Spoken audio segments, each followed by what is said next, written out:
السلام عليكم ورحمة الله وبركاته.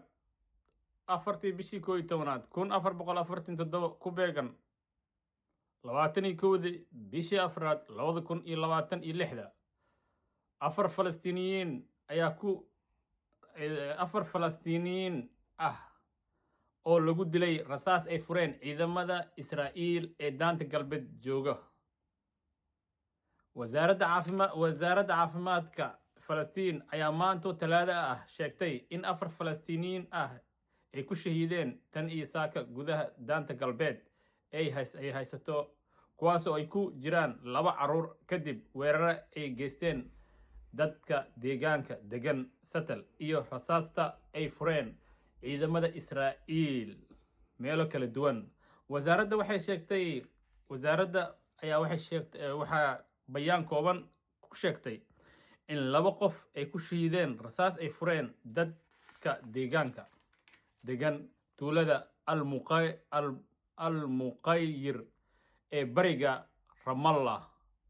Mid ka mid ahna uu yahay ilmo yar, halka 3 kalena ay ku dhaawacmeen, taas oo tirada guud ee dadka dhintay maanta ka dhigaysa 4.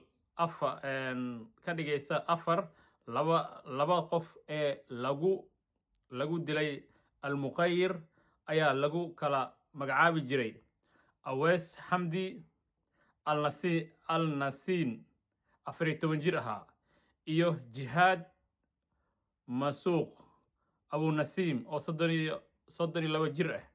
Dhanka kale, afhayeen u hadashay ciidamada Israa'iil ayaa sheegtay in askari kayd uu rasaasta ku furay dad ay ku eedeysay inay dhagaxaan ku tuureen gaari Israa'iil uu saarnaa.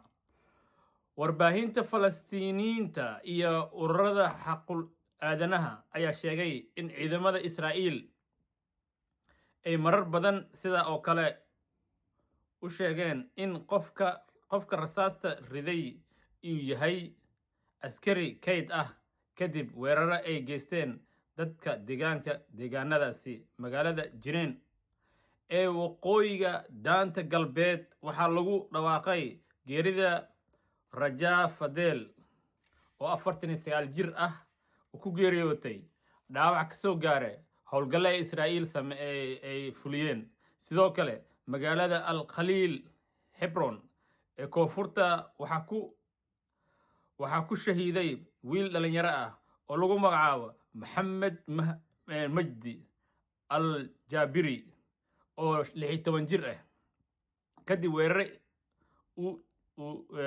kadib markii uu jiray gaari uu waday qof deegaanka degan.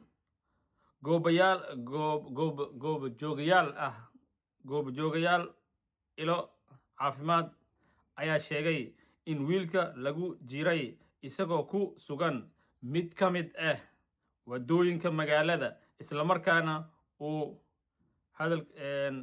halkaasi ku geeriyooday.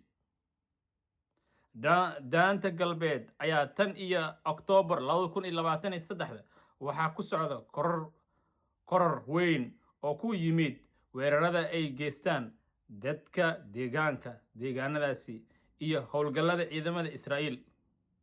Sidoo kale ayay sheegtay in hay'adda Falastiiniyiinta ee socota darbiga iyo deegaanadaasi bishii Maars oo keliya waxay la diiwaangeliyay 497 weerar oo lagu qaaday Falastiiniyiin iyo hantidooda, kuwaasi oo sababay dhimasho 9 qof. Guud ahaan, tan iyo Oktoobar 2023, weerarada lagu qaaday daanta galbeed waxay sababeen dhimashada ugu yaraan 1,154 Falastiiniyiin dhaawaca ku dhowaad 11,750 qof, iyo xariga geystay dad la xirxiray gaaraysa 22,000 qof. Sidaas lagu sheegay xog rasmi ah walaalayaal waxaan rabaa inta inaan ingiriis dabageeyo wixii war ku soo kordhana waa inuu warkeena dambe asalaamu calaykum waraxmatullaahi wabarakaatu nabadiina